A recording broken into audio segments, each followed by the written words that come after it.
আলাইকুম ওয়া রাহমাতুল্লাহি ওয়া বারাকাতুহু। আউযু বিল্লাহি মিনাশ শাইতানির রাজীম। বিসমিল্লাহির রহমানির রহিম।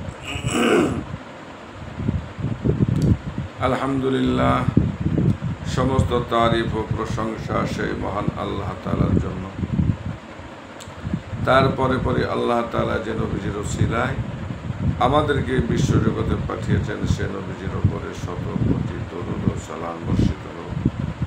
সকলে বলেন যে আল্লাহুম্মা আমিন। সাল্লাল্লাহু আলাইহি ওয়াসাল্লাম।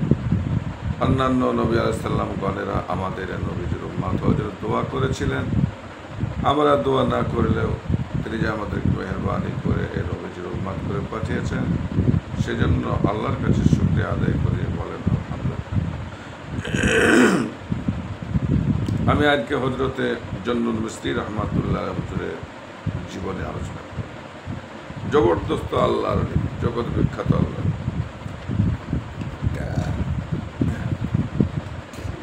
আর দুনিয়া মাযরাতুল আখিরাত, দুনিয়া হচ্ছে আখিরাতের খেতি বাঁকা। দুনিয়াতে থেকে আমাদেরকে আখিরাতের পুঁজি তৈরি করতে হবে। তো দুনিয়াতে থেকে যারা আখিরাতের পুঁজি তৈরি করে জগৎ বিখ্যাত আল্লাহ রসুলকে রাজি খুশি করে চলে গেছেন, যারা সম্পূর্ণ আল্লাহর রেজামন্দে হাসিল করেছেন, তাদেরই জীবনে আমি আলোচনা করছি। এক দরবেশ তার অনুচর বর্গ সহ এক অরণ্যে গিয়ে পৌঁছালেন।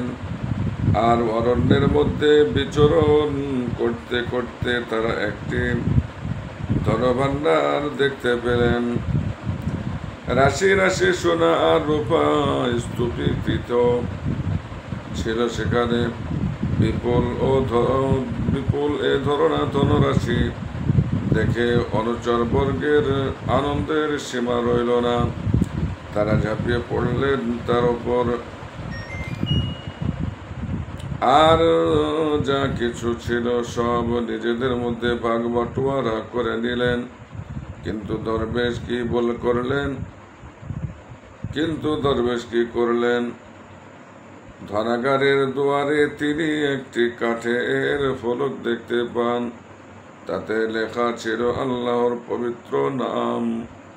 অন্যদিকে ভ্রক্ষেপ না করে তিনি ওই কাঠের ফরাখানি গ্রহণ করে পরম ভক্তি ভরে বারবার চুমু দিতে লাগলেন।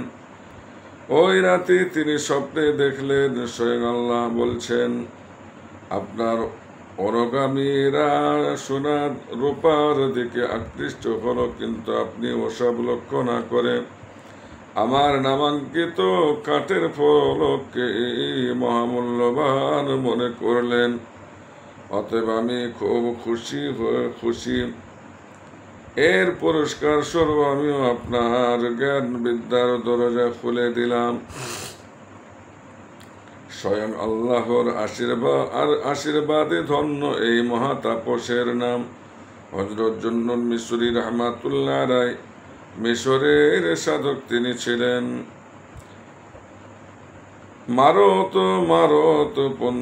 মারেফাতপন্থীদের শিরোমণি, তৌহিদবাদীদের মধ্যমণি। কিন্তু দুঃখের কথা, মিশরে তার কোনো কদর হয়নি। তারা তাকে কাফের বলে চিহ্নিত করে, আর তার আচার ব্যবহারে অনেকে সংশয় পোষণ করত। আর তিনিও তার পরিচয় প্রকাশ করেননি বলে তার আসল পরিচয়ও তার জীবিতকালে কেউই জানতে পারেনি। প্রথম জীবনে তিনি এক তরুণ তাপসের নাম শুনে তাকে দেখতে যান। গিয়ে দেখেন এক দরবেশ গাছের ডালে ঝুলে রয়েছেন আর নিজের মনে বলছেন, হে দেহ, আল্লাহর আদেশ পালনে তুমি আমাকে সাহায্য করো, না হলে তোমাকে অমৃত উপবাসী রেখে শাস্তি দেব। অর্থাৎ তিনি নিজের শরীরকে শাসন করছেন, তার কথা শুনে হযরত চন্দন মিস্ত্রি রাহমাতুল্লাহ কেঁদে উঠলেন। তাকে কাঁদতে দেখে জ্বলন্ত দরবেশ বললেন, এমন কেউ আছে কি যে কম লজ্জাশীল ও বেশি পাপিষ্ঠ মানুষকে সাহায্য করে? হযরত চন্দন মিস্ত্রি রাহমাতুল্লাহ এবার তাকে সালাম জানিয়ে তার অবস্থার কথা জানতে চাইলেন। তিনি বললেন, আমার এ দেহ আল্লাহর ইবাদতে আমাকে সাহায্য করছে না, আমি তাই একে শাস্তি দিচ্ছি। হযরত বললেন, আমি মনে করেছিলাম আপনি হয়তো কাউকে হত্যা করেছেন অথবা কোনো বড় পাপ করেছেন। দরবেশ বললেন, না, তুমি ঠিক বোঝনি। লোক সংসর্গকে আমি এ ধরনের অপরাধ সাদৃশ্য বলে মনে করি। মনে হয় আপনি অপ্রকৃতই সংসার বিরাগী। আমার চেয়েও বড় বিরাগী লোক আছেন, তাকে দেখতে চাও তো সামনের পাহাড়ের দিকে যাও। তার কথা মতো হযরত চন্দন মিস্ত্রি রাহমাতুল্লাহ পাহাড়ে গিয়ে দেখলেন এক তরুণ একখানা পা বাইরে ফেলে রেখে মসজিদের দরজায় দাঁড়িয়ে আছেন। আর সে পায়ে অসংখ্য ক্ষত পোকা কিলবিল করছে। হযরত তাকে সালাম জানিয়ে তার অবস্থা জানতে চাইলেন। তরুণ বললেন, একদিন আমি এই মসজিদে বসে ছিলাম, তখন এক রূপসী নারী এ পথ দিয়ে যাচ্ছিল। তার রূপে আকৃষ্ট হয়ে আমি এক পা অগ্রসর হয়ে যাই। তখন কানে আসে দৈববাণী, 30 বছর আল্লাহর ধ্যানে মগ্ন থেকে তুমি কিনা শয়তানের পথ অবলম্বন করলে, তুমি কি লজ্জাহীন? সঙ্গে সঙ্গে আমার চৈতন্য ফিরে আসে। সেই থেকে আমি এখানে ভাবে দাঁড়িয়ে আছি। দেখে আল্লাহ আমার কি ব্যবস্থা করেন। এই বলে তরুণ এবার হযরত চন্দন মিস্ত্রি রাহমাতুল্লাহকে বলেন, এবার বলো তুমি কি জন্য এখানে এসেছ? যদি সত্যিকারের সংসার ত্যাগী দরবেশ দেখতে চাও, তাহলে ওই পাহাড়ের চূড়ায় চলে যাও। কিন্তু পাহাড় চূড়ায় উঠতে না পেরে হযরত চন্দন মিস্ত্রি রাহমাতুল্লাহ আবার তরুণ দরবেশের কাছে ফিরে এলেন। তখন তরুণ নিজেই তার পরিচয় দিয়ে বললেন, ওই পাহাড়ের মাথায় এক কুঁড়ে ঘরে এক সাধক বহুদিন ধরে ধ্যানমগ্ন ছিলেন। একবার এক ব্যক্তি কথা প্রসঙ্গে তাকে বললেন, ব্যবসা বাণিজ্য ছাড়া লোকের জীবিকা নির্বাহ সম্ভব নয়। তার কথা শুনে কেমন যেন জেদ চেপে গেল তাপসের মাথায়। তিনি নিজে রুজি রোজগারের কোনো চেষ্টা করবেন না, দেখি আল্লাহ রুজির ব্যবস্থা করেন কিনা। আর সত্যি তিনি কয়েকদিন পানাহার করলেন না। আল্লাহ মৌমাছিদের আদেশ দিলেন তারা যেন তাকে নিয়মিত মধু সরবরাহ করে। তার কথা হযরত চন্দন মিস্ত্রি রাহমাতুল্লাহকে স্পর্শ করে তার মনে এই প্রতীতি জন্মায় যে আল্লাহর ওপর পরিপূর্ণ নির্ভরতা থাকলে তিনি ব্যবস্থা করেন। দরবেশের কাছ থেকে ফেরার পথে তিনি দেখলেন এক অন্ধ পাখি গাছের ডাল থেকে মাটিতে পড়ে গেল। তার মনে কৌতূহল জাগল, এই পাখিটি কিভাবে আল্লাহর জোগাড় করে, কিভাবে আহার জোগাড় করে দেখা যাক। দেখলেন এটি ঠোঁট দিয়ে মাটি খুঁড়ে ফেলল, আর অমনি খাবার ভর্তি একটি সোনার পেয়ালা আর পরিপূর্ণ একটি রূপোর পাত্র বের হয়ে এলো। পাখি পানাহার সম্পূর্ণ করে আবার গাছের শাখায় উঠে গেল, আর পাত্র দুটিও অদৃশ্য হয়ে গেল। এই দৃশ্য দেখে তার আল্লাহ নির্ভরতা আরো বেড়ে গেল, আর তিনি সফল হলেন। আমরা দেখছি স্বয়ং আল্লাহ তার অপর প্রসন্ন হয়ে জ্ঞানের ভাণ্ডার খুলে দেন। একদিন এক নদী তীরে বসে তিনি অজু করছেন, হঠাৎ তার চোখ পড়ল সামনের বাড়ির ছাদে এক রূপসীর ওপর। সে বলল, দূর থেকে তোমাকে আমি পাগল ভেবেছিলাম, কাছে এলে মনে হয় তুমি এক আলেম। আরো কাছে এলে ভাবলাম তুমি বুঝি দরবেশ। তারপর দেখলাম তুমি কিছুই নও।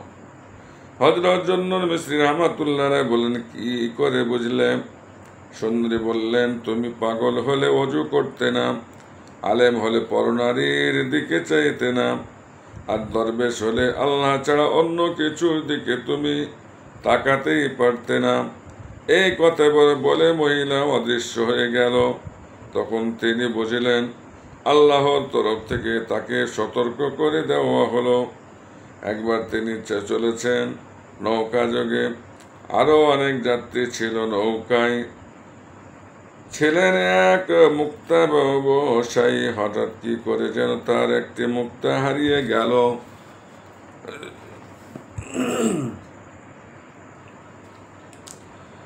আর সবাই মিলে সন্দেহ করলো হযরতকে। নানা কথা বলে তারা তাকে অপমান করতে শুরু করে।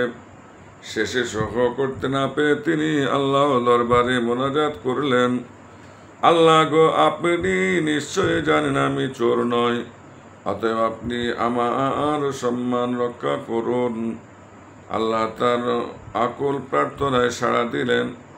দেখা গেল নদীর অসংখ্য মাছ একটি মুক্তাদানা মুখে করে নিয়ে ভেসে উঠল নৌকার চারপাশে। তিনি তখন একটি মাছের মুখ থেকে মুক্তা খসিয়ে নিয়ে বণিককে দিলেন। যাত্রীরা এবার হুমড়ি খেয়ে পড়ল তার পায়ে। ক্ষমা চাইল, তিনি তাদের ক্ষমাও করলেন। এই ঘটনার পর থেকে তিনি জুন্নুন নামে পরিচিত হন। মাছের মালিককে জুন্নুন বলা হয়। তার সহচর্যে এসে তার বড় এক মহিমান্বিত তাপসী হয়ে ওঠেন। এই অপবিদ্যা নারী পবিত্র কোরআন পাঠকালে সেই আয়াতটির সম্মুখীন হলেন, যাতে রয়েছে, আমি বনি ইসরাঈলদের ওপর মান্না ও সালওয়া নাজিল করেছি। আয়াতটি পাঠ করে তিনি প্রার্থনা করেন, আল্লাহ গো, আপনি বনি ইসরাঈলদের বেহেশতি খাবার উপহার দিলেন, অথচ রাসূলুল্লাহ সাল্লাল্লাহু আলাইহি ওয়াসাল্লাম এর মধ্যে দিলেন না। আপনি যতক্ষণ না আমাকে তা দিচ্ছেন ততক্ষণ আমি বসবো নাই, রইলাম দাঁড়িয়ে। আল্লাহর সঙ্গে সঙ্গে তার ইচ্ছা পূরণ করলেন। আকাশ থেকে মান্না ও সালওয়া বর্ষিত হতে লাগলো। অবাক বিস্ময়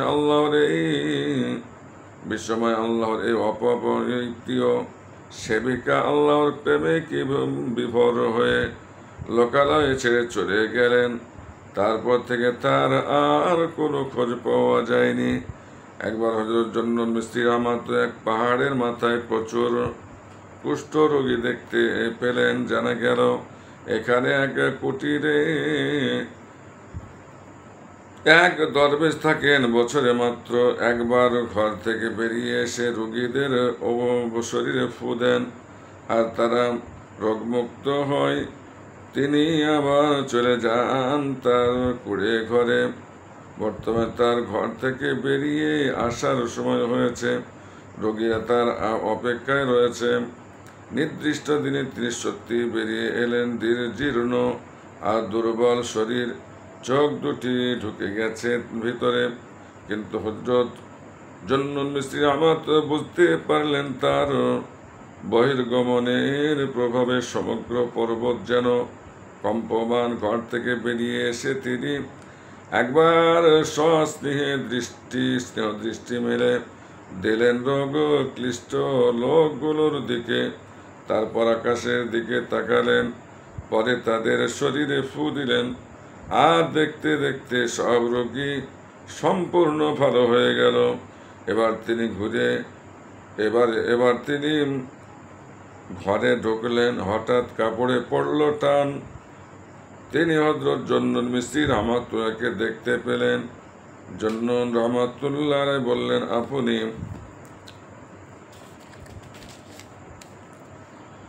আপনি জাহেরি রোগের চিকিৎসা করলেন, এবার আমার বাতেনি রোগের চিকিৎসা করুন হুজুর। দরবেশ বললেন, আপনি আমাকে ছেড়ে দিন জুন্নুন। তাকে ছেড়ে আপনি অন্যের আঁচল চেপে ধরেছেন, এটা বিরক্তির সঙ্গে আল্লাহ লক্ষ্য করছেন। সুতরাং তিনি হয়তো এবার আপনাকে নিজের হাতে না রেখে তারই হাতে সর্পদ করবেন। এ কথা বলে তিনি কুটিরে ঢুকে পড়লেন। একদা হযরত জুন্নুন মিসরি রহমাতুল্লাহ আকুল ভাবে কাঁদতে থাকেন।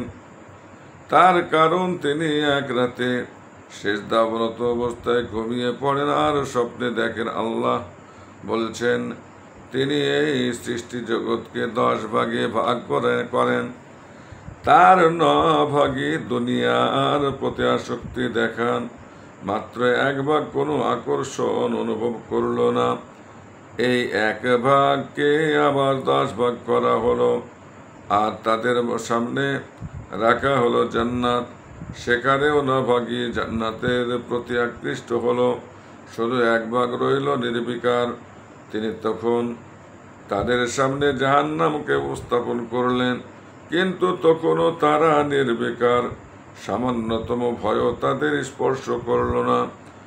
তিনি তাদের জিজ্ঞেস করলেন, তোমরা জান্নাতের প্রতি অনুরাগ দেখালে না, আবার জাহান্নাম থেকেও মুক্তি কামনা করলে না। আসলে তোমরা কি চাও? তারা বলল, আমরা কি চাই আপনি তা জানেন প্রভু। আমরা কেবলমাত্র আপনার সন্তুষ্টি চাই, আমাদের অন্য কোনো বাসনা নেই। আমরা শুধু আপনাকে চাই। এই ক্ষুদ্র দলটির অন্তর্ভুক্ত হতে পারবেন কিনা? হযরত জুন্নুন মিসরি রহমাতুল্লাহ হয়তো সেই কথা ভেবে অস্থির আবেগে কান্নাকাটি করতে থাকেন। একদিন একটি ছেলে এসে নিবেদন করল, হযরতের সেবায় এসে 1 লক্ষ দিনার দান করতে চায়। জুন্নুন রহমাতুল্লাহ তাকে সবর করতে বললেন, কেননা ছেলেটি তো কোনো নাবালক। তার কথা শুনে ছেলেটি ফিরে গেল। বয়স্ক প্রাপ্ত হয়েছে আবার এসে হযরতের দরবারে তওবা করে ওই 1 লক্ষ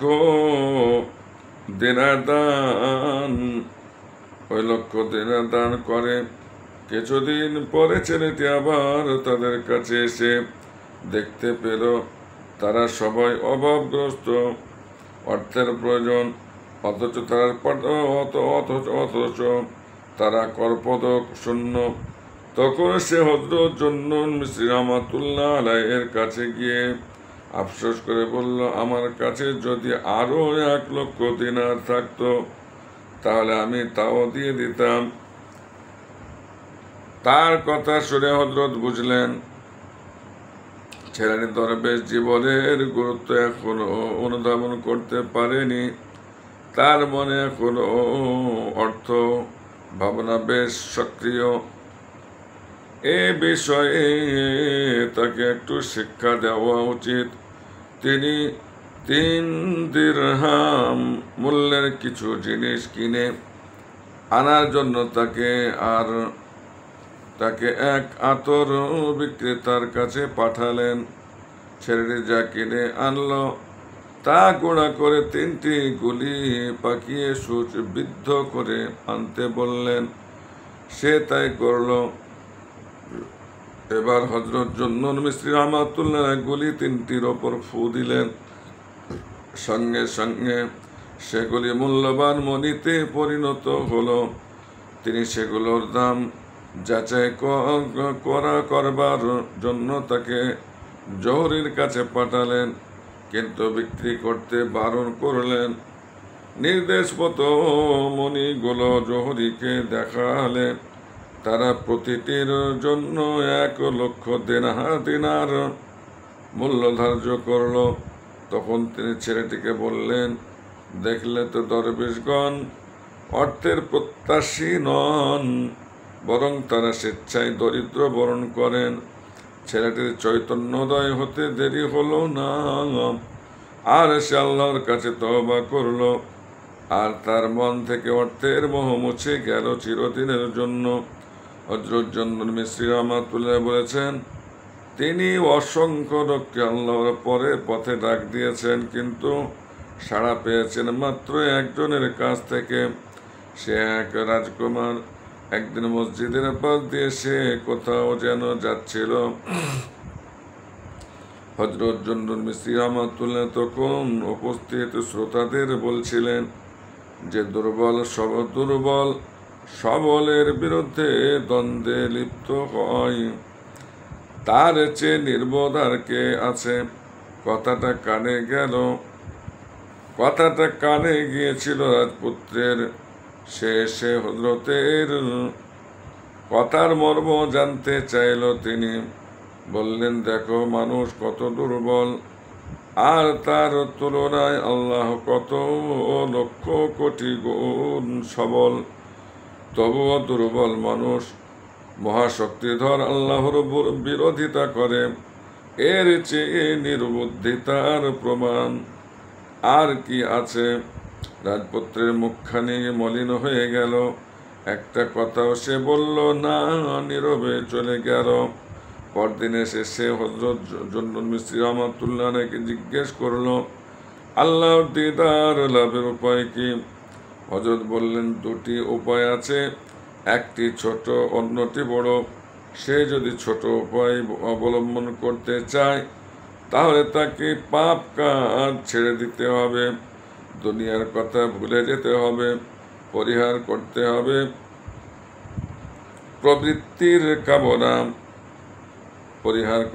প্রবৃত্তির কামনা, বাসনা। আর যদি সে বড় উপায়টি গ্রহণ করতে রাজি থাকে, তাহলে আল্লাহ ছাড়া তাকে সব কিছু ছাড়তে হবে, বুকটাকে খালি করতে হবে। দুটির মধ্যে অবশ্য বড়টি উত্তম। রাজকুমার উত্তম পথটি বেছে নিল। তখনই খুলে ফেলল তার মহামূল্যবান রাজপোশাক, পরে নিল মোটা একটা কম্বল, আর দরবেশগণের আসরে বসে আল্লাহর ধ্যান ইবাদতের বিভোর হয়ে গেল। পরবর্তীকালে এই ভাগ্যবান রাজা আর দুলাল সিদ্ধ পুরুষে পরিণত হয়।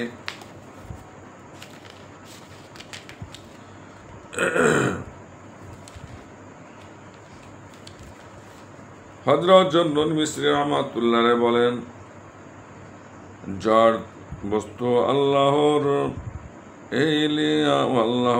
ওলিদের কথা মেনে চলে, একদিন তিনি যখন তার ভক্তদের এই কথা বলছিলেন, তখন সেখানে উপস্থিত ছিলেন হযরত আবু জাফর আহরার রাহমাতুল্লাহ। তার বর্ণনা মতে হযরত জুন্নুন মিসরি রাহমাতুল্লাহ বলেন, আমি যদি এই আসনখানাকে বলি যে ঘরের চারপাশে একবার ঘুরে এসো, তাহলে এটা তাই করবে। সত্যি তার কথা শেষ হতে না হতেই আসনখানা ঘরের চারদিকে ঘুরে যথাস্থানে এসে স্থির হয়ে যায়। আর এই অলৌকিক কাণ্ড দেখে এক তরুণ বিস্ময় বিমূঢ় হয়ে কাঁদতে কাঁদতে প্রাণ ত্যাগ করে। কথিত আছে তাকে ওই আসরেই স্নান করিয়ে কাফন দাফন করা হয়। একবার এক ঋণী ব্যক্তি ঋণ মুক্তির ব্যাপারে তার সাহায্য প্রার্থনা করে। তিনি মাটি থেকে এক খণ্ড পাথর তুলে তার হাতে দিয়ে বললেন, এটি বাজারে বিক্রি করে দেনা শোধ করো। লোকটি দেখল পাথর খণ্ডটি হঠাৎ জমরদ পাথরে পরিণত হয়েছে, আর বাজে তা বিক্রি হয়ে গেল 400 দিরহামে। ঋণ পরিশোধ করতে অতঃপর তার আরো অসুবিধা হলো না। মিশরে এক তরুণ বড় দরবেশ বিরোধী, তাদের প্রতি তার প্রচুর অনীহা। হযরত জুন্নুন মিসরি রাহমাতুল্লাহ তা জানতেন। তিনি একদিন তাকে একটি আংটি দিয়ে কোনো এক রুটিওয়ালার কাছে বন্ধক রেখে একটি দিনার ধার আনতে বললেন। তার কাছে নিয়ে গেলে রুটিওয়ালা বললেন, এটি রেখে আমি মাত্র 1 দিরহাম ধার দিতে পারি। তরুণ ফিরে এসে হযরত জুন্নুন মিসরি রাহমাতুল্লাহকে এ কথা জানান। তখন তিনি তাকে এক জোহরির কাছে যেতে বললেন। জোহরি সেটি 1000 দিরহাম দিয়ে কিনতে চাইল। আর তরুণ ফিরে এসে এ কথাও হযরতকে জানান। হযরত বললেন, দরবেশ সম্বন্ধে তোমার ধারণা ওই রুটিওয়ালার মতো। বড় লজ্জা পেল তরুণ। তার অজ্ঞতা দূর হলো।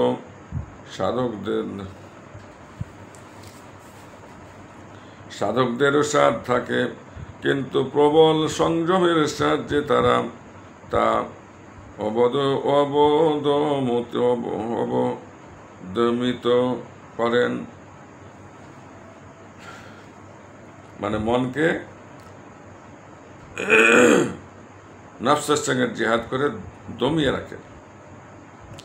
একথা হযরত জুন্নুন মিসরি রাহমাতুল্লাহ এর মনেও সিরকা খাওয়ার ইচ্ছা জাগে।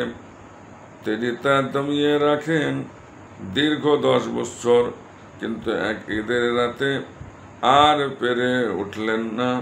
তখন বাধ্য হয়ে তিনি তার মনকে বোঝালেন, আজ রাতে 2 রাকাত নামাজের মধ্যে যদি সমগ্র কুরআন খতম করা সম্ভব হয়, তাহলে সিরকা খাওয়ার বিষয়টি বিবেচনা করা যেতে পারে। মন রাজি হয়ে গেল।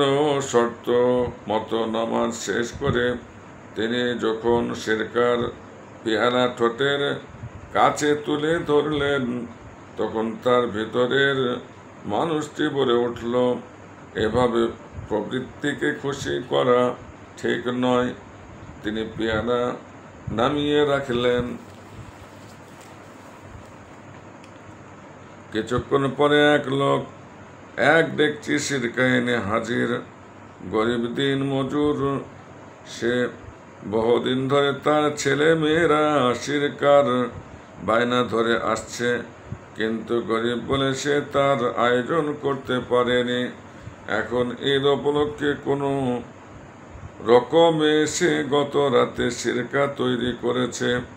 তারপর রাতে স্বপ্ন দেখে রাসূল করিম সাল্লাল্লাহু আলাইহি ওয়াসাল্লাম তাকে বলছেন, হাসরের মাঠে তুমি যদি আমার শাফাআত চাও, তাহলে তাড়াতাড়ি সিরকার ডেকচি নিয়ে জুন্নুন মিসরি রাহমাতুল্লাহ দরবারে চলে যাও, আর তাকে বলো সে যেন খুশি মনে এই ডেকচি থেকে কিছু সিরকা খেয়ে নেয়। এই কথা শুনে হযরত জুন্নুন মিসরি রাহমাতুল্লাহ কেঁপে উঠলেন। আর অনেক দিন পর তিনি কিছু সিরকাও গ্রহণ করলেন। আগে বলা হয়েছে, এই আধ্যাত্মিক পুরুষকে মিশরবাসীরা কাফের আখ্যা দেয়। তখন মিশর ছিল বাগদাদের অধীনে। বাগদাদের খলিফা ছিলেন মুতাওয়াক্কিল বিল্লাহ। খলিফার কাছে মিশরবাসীরা হযরত জুন্নুন মিসরি রাহমাতুল্লাহ এর বিরুদ্ধে অভিযোগ জানায়। খলিফা তাকে গ্রেপ্তার করার আদেশ দেন। তার হাতে পায়ে লোহার বেড়ি পরিয়ে তাকে বাগদাদে নিয়ে যাওয়া হয়।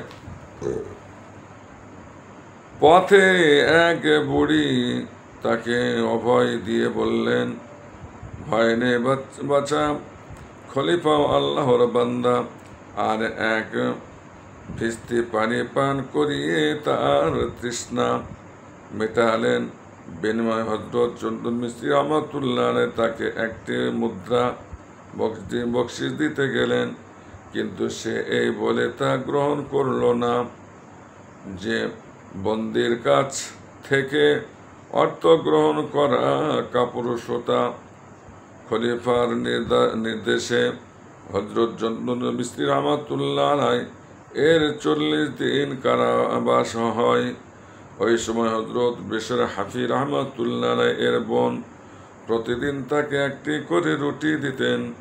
কারাগার থেকে মুক্তি লাভের পর দেখা গেল সব রুটি জমা আছে, একটিও তিনি খাননি। হযরত বেশর হাফি রহমাতুল্লাহ আলাইহি এর বোন বড় দুঃখ পেলেন। তার প্রেরিত রুটি সম্পূর্ণ হালাল নির্দোষ, তবু হযরত জন্নুন রহমাতুল্লাহ তাই স্পর্শ করেননি। তার কারণ কি? কারণটা এই, রুটি এসেছিল কারারক্ষীর অপবিত্র হাত দিয়ে, এই জন্য তিনি তা খাননি। চিন্তা করে দেখো এরা কত পরেজগারি করে চলেছে, তাকওয়া পরেজগারি, অথচ আমরা কিরকম চলছে, কি খাচ্ছি চিন্তা করে দেখো। হ্যাঁ, তা তিনি খাননি। কারাগার থেকে বেরিয়ে আসার পথে তিনি পা পিছলে পড়ে যান আর কপালে ভীষণ চোট পান। পরে তাকে খলিফার দরবারে হাজির করা হয়। খলিফা তাকে বিভিন্ন বিষয়ে প্রশ্ন করেন আর তিনি সেগুলো সুস্পষ্ট উত্তরও দেন।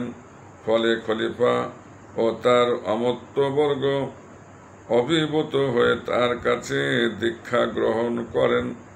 সসম্মানে তাকে পাঠিয়ে দেন মিশরে। হযরত চন্দন মিস্ত্রি রহমাতুল্লাহ আলাইহির এক শিষ্য কঠোর সাধনায় লিপ্ত হন। তিনি একাধারে 40 দিন করে 40 বার নির্জন ধ্যানে রত হন, হজ আদায় করেন।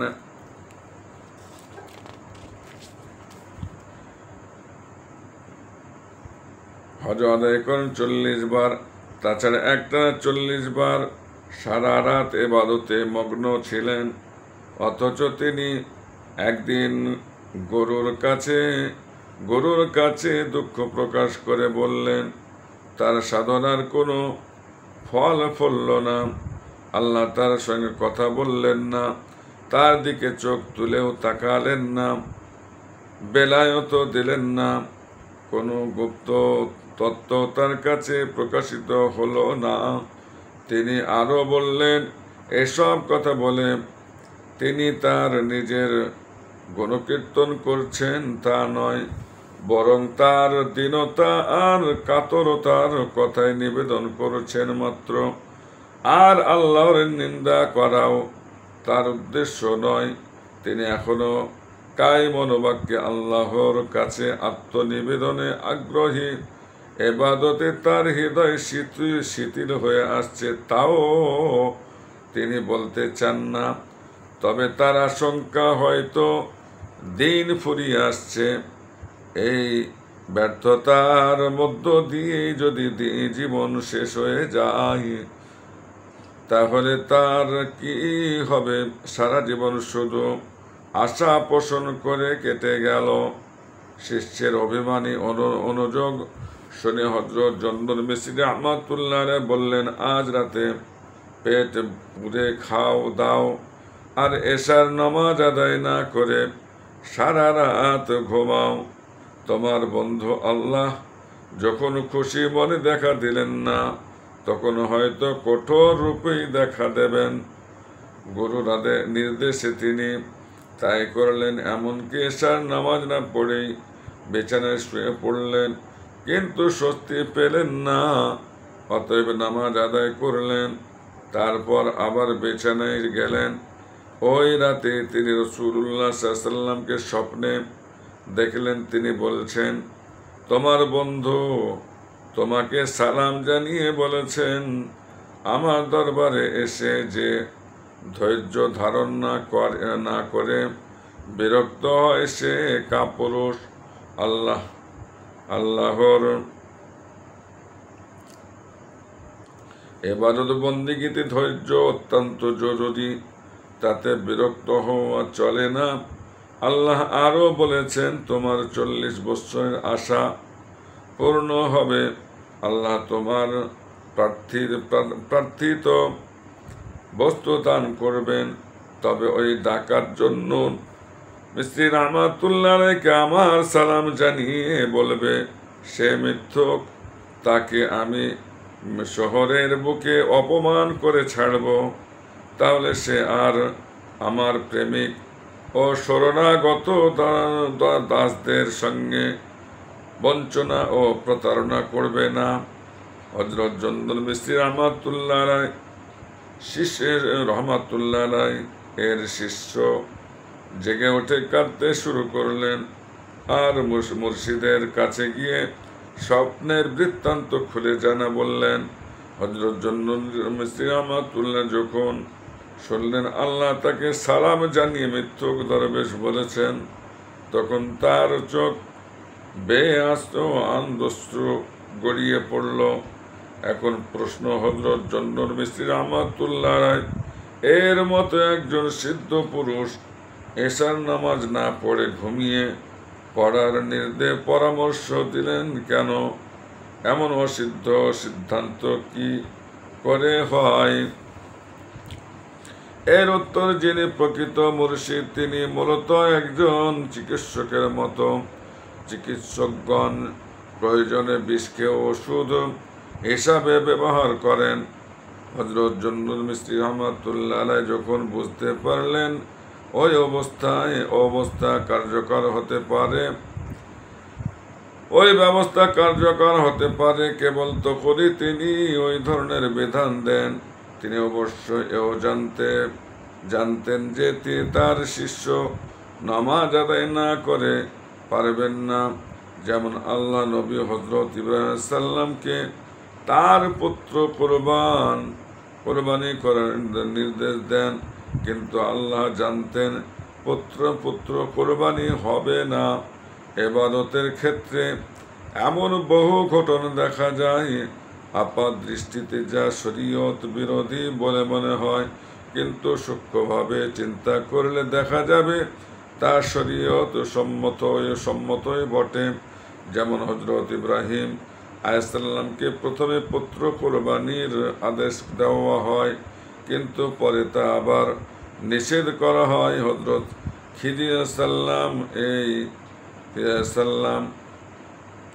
খিজির রহমাতুল্লাহ আলাইহি এই নিষ্পাপ শিশুকে হত্যা করেন।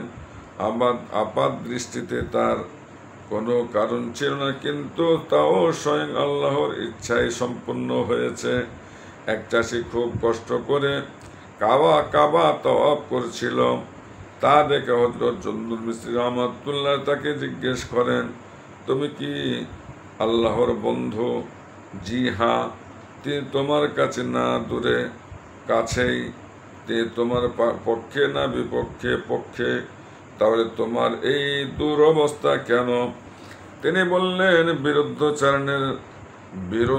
বিরুদ্ধাচরণের কষ্ট যত বেশি হোক, নৈকট্য অর্জনের শান্তির কাছে তা কিছুই নয়। একবার এক মহিলাকে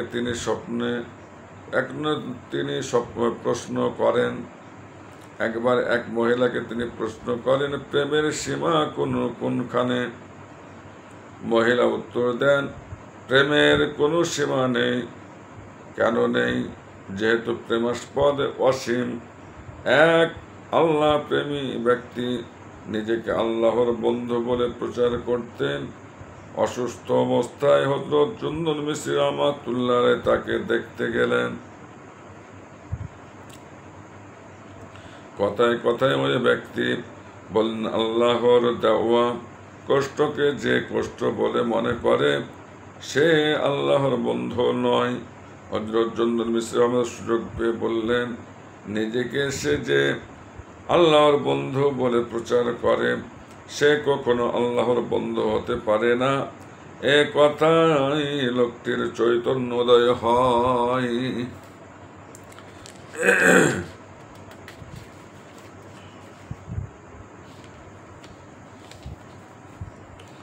তওবা করে তিনি বললেন, আজ থেকে আর কোনোদিন নিজেকে আল্লাহর বন্ধু বলে প্রচার করব না। একবার হযরত জন্দুল মিসরি রাহমাতুল্লাহ আলাইহি পীড়িত হয়ে পড়লেন। তার সঙ্গে দেখা করতে এসে এক ব্যক্তি বললেন, বন্ধুর দেওয়া অসুখ আরামদায়কই হয়। তিনি বললেন, তুমি যদি তা বুঝতে তাহলে তার কথা অমন অসৌজন্যমূলক ভাবে বলতে পারতে না।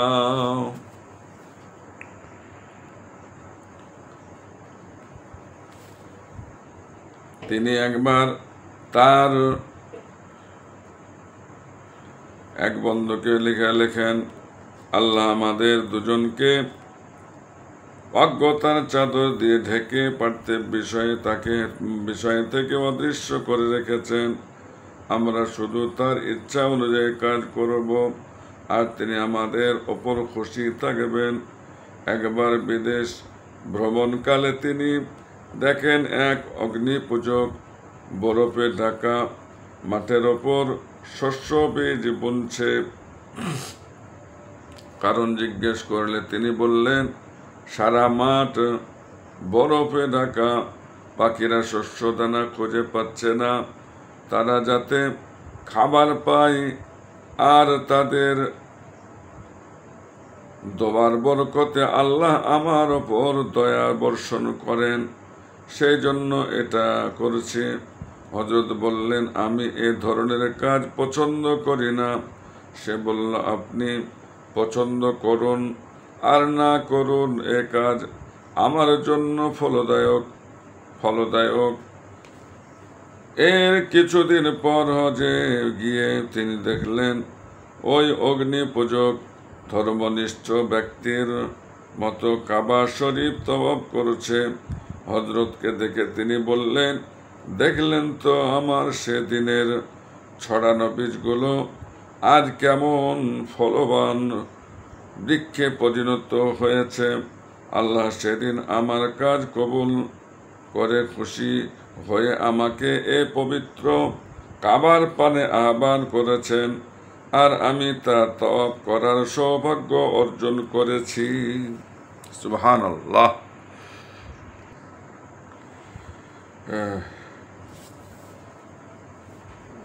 তার কথা শুনে হযরতের হৃদয় আনন্দে অল্পত হয়। তিনি তার প্রভুর উদ্দেশ্যে বললেন, প্রভু গো, এক মুঠো শস্য কণা ছড়ানোর পুরস্কার স্বরূপ আপনি 40 বছরের অগ্নি পূজককে আপনার সন্তুষ্টি ও হেদায়েত নসিব করে দিলেন। সঙ্গে সঙ্গে অদৃশ্য বাণী শোনা গেল, আমার ইচ্ছা ও শক্তির কথা জানতে চেয়েও না। আমি যার প্রতি সন্তুষ্ট হই তাকে মহাসৌভাগ্যশালী করি। আমার ইচ্ছা ও কাজের ব্যাপারে কারো কিছু বলার নেই। হযরত জন্দুল মিসরি রাহমাতুল্লাহ যখন নামাজের জন্য দাঁড়াতেন তখন বলতেন, প্রভু, আপনার পক্ষে আপনার পাক দরবারে হাজির হবার জন্য আমি পাবো কোথায়? আমার পা যে অপবিত্র, আর আমি কোন চোখ নিয়ে আপনার পবিত্র কিবলার দিকে তাকাবো? আমার চোখ দুটি যে কলুষিত, আর কোন মুখে আমি আপনার প্রশংসা করব? আমার মুখ যে নিষ্পাপ নয়, তবুও নানা অযোগ্যতা সত্ত্বেও নির্লজ্জের ন্যায় আমি আপনার পবিত্র দরবারে এসে দাঁড়ালাম। নামাজ শেষ করে তিনি আবারও মোনাজাত করতেন, প্রভু গো, এখন আমার সামনে যেসব বিপদ রয়েছে আমি সেসব থেকে মুক্তির জন্য প্রার্থনা করছি। আর শেষ বিচারের দিনে যেসব বিপদ আপদ আমাকে ঘিরে ধরবে সেগুলো থেকেও আপনার স্মরণ নিচ্ছি।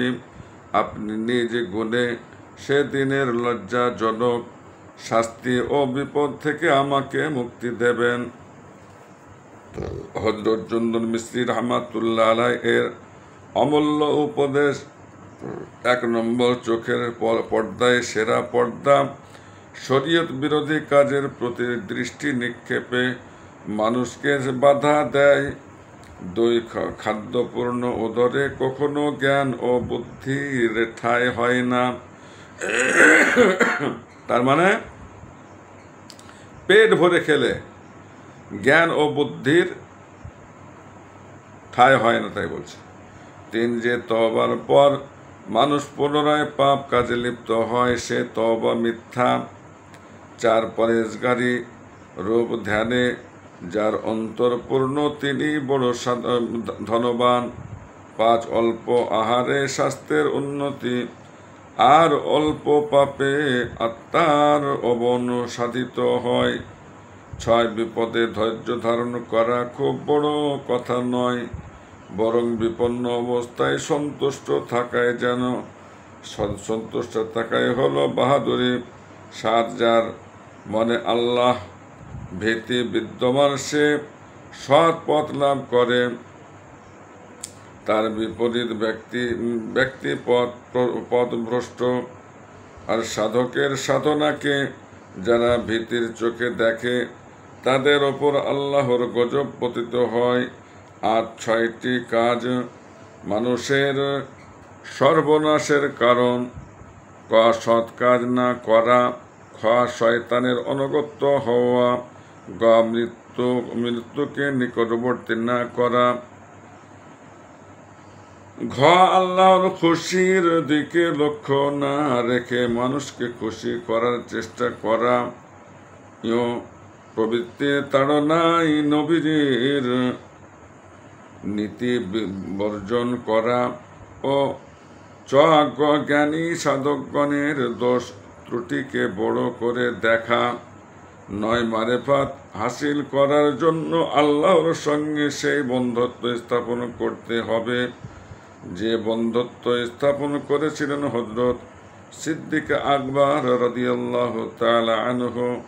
মহানবী মুহাম্মদ সাল্লাল্লাহু আলাইহি ওয়াসাল্লামের সঙ্গে 10 প্রেমের অমীয় সুধা পান করার শর্ত হলো প্রেমিকের মন থেকে ভয় ভীতি দূর করে তা জ্বালিয়ে পুড়িয়ে দিয়ে প্রেমের পথে অগ্রসর হওয়া। 11 বিরহীর কাছে ভয়ের আগুন হলো সমুদ্রের কাছে 1 ফোঁটা পানির মতো। বিরহীর কাছে ভয়ের আগুন হলো সমুদ্রের কাছে 1 ফোঁটা পানির মতো। সুবহানাল্লাহ। 12 বন্ধু বিচ্ছেদের চেয়ে হৃদয় বিদারক এ জগতে আর কিছু নয়। 13 তিনি প্রকৃত সাধক, যিনি পরিস্থিতি অনুযায়ী কথা বলেন, তার মধ্যে যা নেই তেমন কথা তিনি বলেন না। তিনি যখন নীরব থাকেন, তখন তার কাজগুলোই প্রকৃত অবস্থা প্রকাশ করেন। প্রার্থিত বস্তুর প্রতি তার বৈরাগ্যই প্রকৃত অবস্থা। 14 তত্ত্বজ্ঞানী আল্লাহর ভয়ে সদা সর্বদা ভীত, কারণ তিনি প্রতি মুহূর্তে আল্লাহর কাছে উপস্থিত থাকেন। সুবহানাল্লাহ। 15 প্রকৃত তত্ত্বজ্ঞানী হতে হলে আল্লাহর ভীতি থাকতে হবে। অহংকারী বা আত্মাভিমানীকে আরেফ বা তত্ত্বজ্ঞানী বলা চলে না। আল্লাহ বলেন, তার দাসদের মধ্যে আলেমগণই তাকে সর্বাধিক ভয় করে। 16 আরেফগণের অবস্থা সব সময় এক রূপ থাকে না, অদৃশ্য ইঙ্গিতে তা প্রতি মুহূর্তে পরিবর্তিত হয়, কাজেই তিনি একই অবস্থায় থাকতে পারেন না। 17 মারেফাতের জ্ঞানে সমৃদ্ধ বলে আরেফগণের জ্ঞান সবচেয়ে বেশি। মারেফাত 3 প্রকার, যেমন ক আল্লাহর তৌহিদ তত্ত্ব, খ খ যুক্তি তত্ত্ব ও গ তৌহিদ সম্পর্কিত গুণাবলীর তত্ত্ব। 18 যিনি অন্তর্দৃষ্টি দিয়ে আল্লাহকে দেখেন, আল্লাহ তার অন্তরে এমন মারিফাত তত্ত্ব প্রকাশ করেন যা দুনিয়ায় আর কারোর কাছে প্রকাশিত হয় না। 19 মারিফাতের আসল বস্তু হলো আল্লাহর গুপ্ত তত্ত্বের সন্ধান লাভ, যার ফলে নূরে ইলাহির সূক্ষ্ম তত্ত্ব প্রকাশিত হয়। 20 যিনি যত বড় আরেফ, আল্লাহর ভয়ে তিনি তত বেশি ভীত ও তওবাকারী হবেন। যে যতটা সূর্যের নিকটবর্তী হয় সে ততটা তাপ পায়।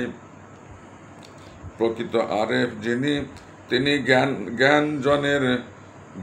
জ্ঞানের সাহায্যে গোপন তত্ত্বের গুণ সমূহ অবলোকন করেন।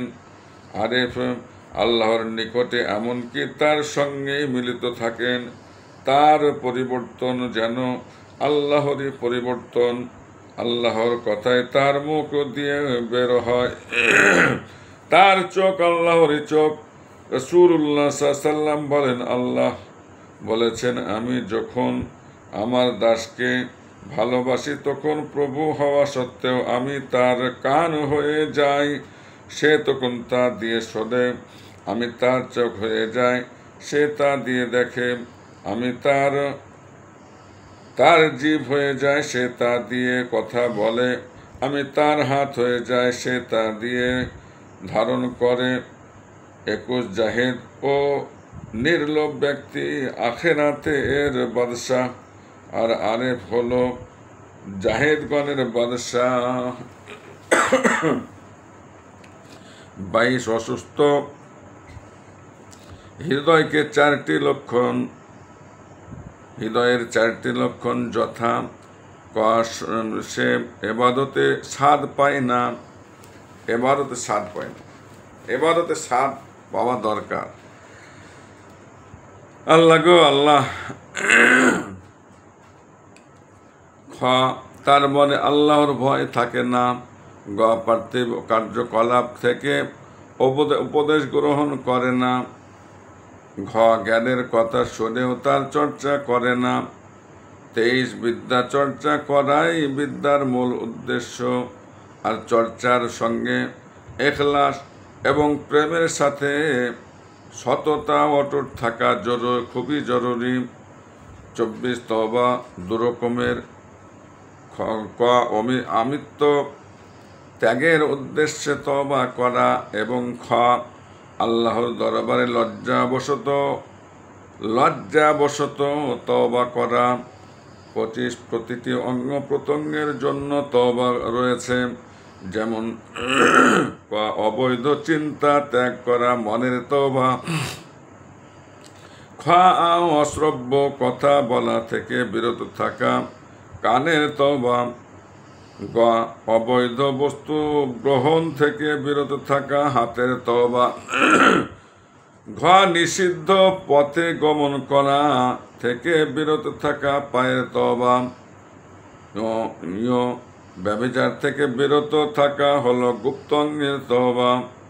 26 কোনো কিছু চাইবে নম্রতা ও ভদ্রতার সঙ্গে, রুক্ষতা ও আদেশে নির্দেশের ভঙ্গিতে নয়। এটা খেয়াল রাখা দরকার। আল্লাহর কাছে যে আমরা চাইব সেটা কাকুতি বিনতি আজিজি ইনকেশারি আদেশের আকারে, আল্লাহ দে এরকম নয়, বা আল্লাহ এটা দাও, আল্লাহ আপনি দয়া করে আমাকে এটা দেন। কাকুতি বিনতি আজিজি ইনকেশারি কান্নাকাটির সঙ্গে চাওয়ার কথাটা এটা বলা হয়েছে 26 নম্বরে।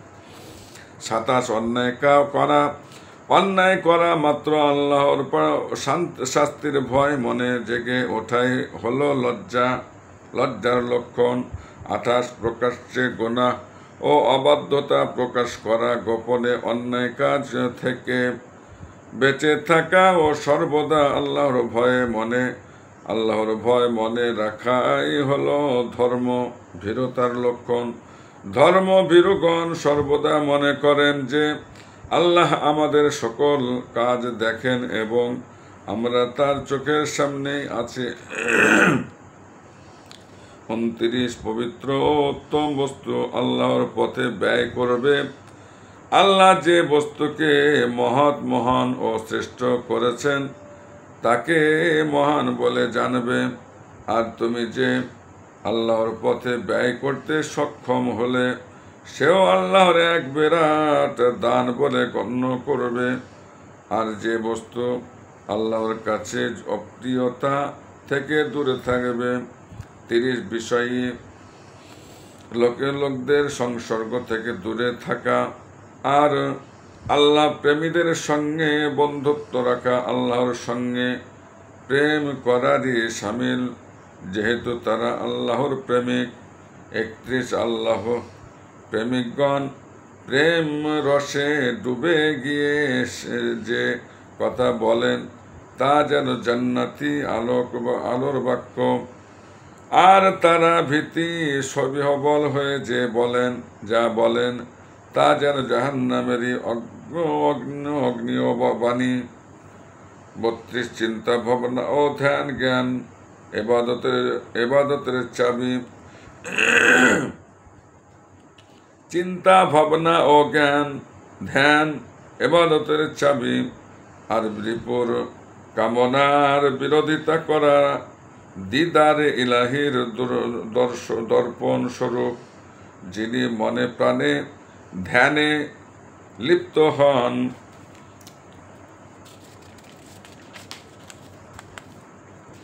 তিনি আত্মিক জগৎকে নিজের চোখে দেখতে পান।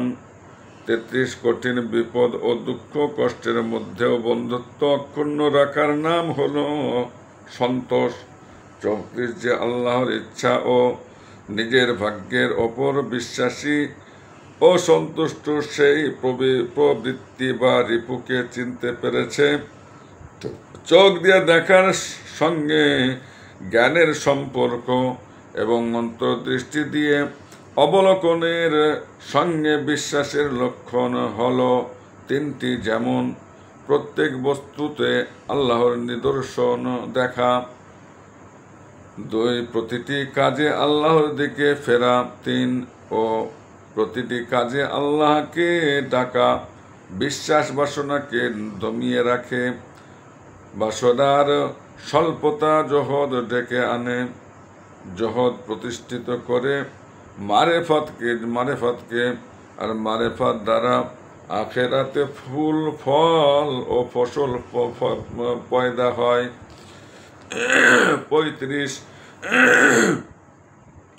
সামান্য বিশ্বাস সারা দুনিয়া থেকেও সেরা, কেননা আল্লাহর প্রতি এতটুকু বিশ্বাসী মনকে আল্লাহর দিকে প্রধাবিত করে। 36 যে ব্যক্তি আল্লাহ ছাড়া কেবল মানুষের সঙ্গে বন্ধুত্ব করে সে যেন ফেরাউনের বিছানায় উপবিষ্ট হয়। 37 যে লোক কুপ্রবৃত্তির প্রতারণার প্রতি লক্ষ্য করল না, সতর্ক হলো না, সে আল্লাহর দরবারে খাঁটি হতে পারল না। যে লোক কুপ্রবৃত্তির প্রতারণার প্রতি লক্ষ্য করল না বা সতর্ক হলো না, সে আল্লাহর দরবারে খাঁটি হতে পারল না। 38 যিনি সত্যের সন্ধান পেয়েছেন তার কোনো ভয় নেই। সত্য ছাড়া জগতের সব বস্তু দূর হয়ে গেলেও তার ভয়ের কোনো কারণ নেই, কেননা যিনি আল্লাহর নৈকট্য অর্জন করেছেন তিনি সৃষ্টির কোনো পরোয়া করে না। 39 সত্য পথ প্রদর্শনের দাবিদার শুধু বঞ্চনার শিকার নয়, বরং তার দাবিও মিথ্যা হতে পারে, কেননা প্রকৃত সত্য দ্রষ্টা আত্মপ্রকাশ অপরাধ বলে মনে করে। 40 কোনো শিষ্যই প্রকৃত শিষ্য হওয়ার দাবি করতে পারেন না যতক্ষণ না সে আল্লাহর আনুগত্য স্বীকারের পর তার গুরু বা মুর্শিদের আনুগত্য স্বীকার করে। 41 যে ব্যক্তি কুপ্রবৃত্তি দমন করে আল্লাহর ধ্যানে মগ্ন হয় আল্লাহ প্রকাশ্যে তার মর্যাদা বৃদ্ধি করে দেন। সুবহানাল্লাহ। 42 আল্লাহকে যে ভয় করে সে অবশ্যই আল্লাহর পথে অবিচল থাকে, আর যে আল্লাহর পথে অবিচল সে অবশ্যই মুক্তিপ্রাপ্ত হয়। 43 সম্ভোগ ও তৃপ্তির অধিকারী বান্দা নিকৃষ্ট মানুষে পরিণত হয়। যে লোক নিরর্থক কাজে পরিশ্রম করে তার জন্য নিষ্ফল প্রতিপন্ন হয়। 44 যে ব্যক্তি সমস্যা সমূহ থেকে মুক্তির চেষ্টা করে সে তার চেয়েও জটিল সমস্যায় জড়িয়ে পড়ে। যে ব্যক্তি অলাভজনক বস্তুর পশ্চাৎধাবন করে তার লাভজনক বস্তু বিনষ্ট হয়। 45 সৎ ও সত্য কথায় যার মনে দুঃখ লাগে বুঝতে হবে তার মর্যাদা বোধ নেই। 46 যে লোকের মুখ ও মন একরূপ নয় তার থেকে দূরে থাকতে হবে। 47 আল্লাহকে স্মরণকারী স্বাভাবিকভাবে আল্লাহ ছাড়া অন্য সব কিছুকে সত্তর ভুলে যায়। প্রশ্ন: হযরত জন্নুল মিসরি রাহমাতুল্লাহ আলাইহিকে প্রশ্ন করা হলো দুনিয়া কি? তিনি উত্তর দিলেন, যা মানুষকে আল্লাহর স্মরণ থেকে দূরে রাখে তাই হলো অধম দুনিয়া। প্রশ্ন: অধম ব্যক্তিকে? যে ব্যক্তি দিদারে ইলাহির পথ পায়নি এবং সে পথের সন্ধানও করেনি। প্রশ্ন: কার সঙ্গে অবলম্বন করা ভালো, কার সঙ্গে অবলম্বন করা ভালো? উত্তর: যার মধ্যে আমি ও তুমি প্রভেদ নেই, আমি বা তুমি প্রভেদ নেই। প্রশ্ন: আপনি আল্লাহকে কিভাবে চিনলেন? উত্তর: আমি সত্তা ও গুণাবলী দ্বারা তাকে চিনেছি, আর সৃষ্টি জগৎকে চিনেছি রাসূল করিম সাল্লাল্লাহু আলাইহি সাল্লাম এর ওসিলায়। কেননা আল্লাহকে স্রষ্টা হিসাবে চেনা যায়, আর রাসূলুল্লাহ সাল্লাল্লাহু যেহেতু মখলুক বা সৃষ্টি, অতএব সৃষ্টিকে চিনতে হয় সৃষ্টি দ্বারা। প্রশ্ন: মানুষ আল্লাহর কাছে কখন সাহায্য চায়? উত্তর: সব দিক থেকে নিরাশ হবার পর। তার কয়েকটি উপদেশ: এমন সহৃদয় লোকের সঙ্গে বন্ধুত্ব স্থাপন করো যে সুখে দুঃখে সর্ব অবস্থায় তোমার শরীক থাকে।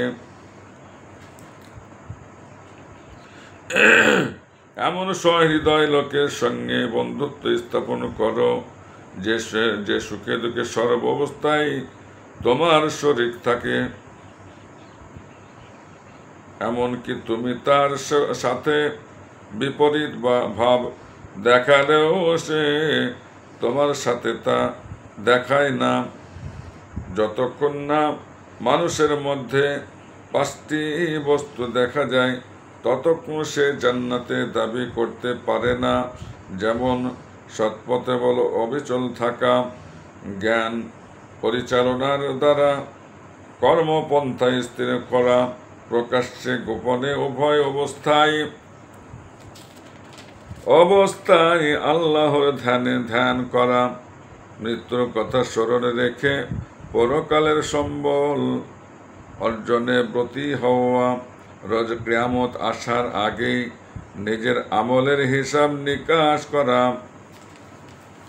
এটা খুব মূল্যবান কথা। 3 মানুষের মনে আল্লাহর ভয়ের নমুনা হলো আল্লাহ ছাড়া অন্য কিছুকে ভয় না করা, আর দুনিয়ায় নিরাপদ সে ব্যক্তি যে কারো সাথে বাক্যলাপ করে না। অতীত ও ভবিষ্যৎ নিয়ে চিন্তা করার দরকার নাই। এর অর্থ কি? এর অর্থ হলো যা হয়ে গেছে তার কোনো প্রতিকার নেই, আর যা হবে তা দেখা যাবে, তা নিয়ে এখনই চিন্তা করে কোনো ফল নেই। বরং বর্তমানকে মূল্যবান মনে করে তাকে কাজে লাগানোই হলো বিজ্ঞতার পরিচয়। যারা যে কোনো বস্তু অপেক্ষা আল্লাহকে অধিক পছন্দ করেন ও ভালোবাসেন, আল্লাহ তাদেরকে বেশি ভালোবাসেন, আর তারাই হলো প্রকৃত সুফি। 6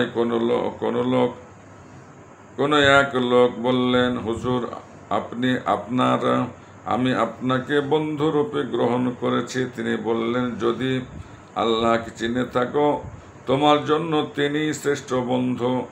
তবে যদি আল্লাহর পরিচয় না পেয়ে থাকো তাহলে এমন লোকের সঙ্গে পরিচয় করো যিনি আল্লাহর পরিচয় জানেন, তিনিই তোমাকে আল্লাহর পথ দেখিয়ে দেবেন।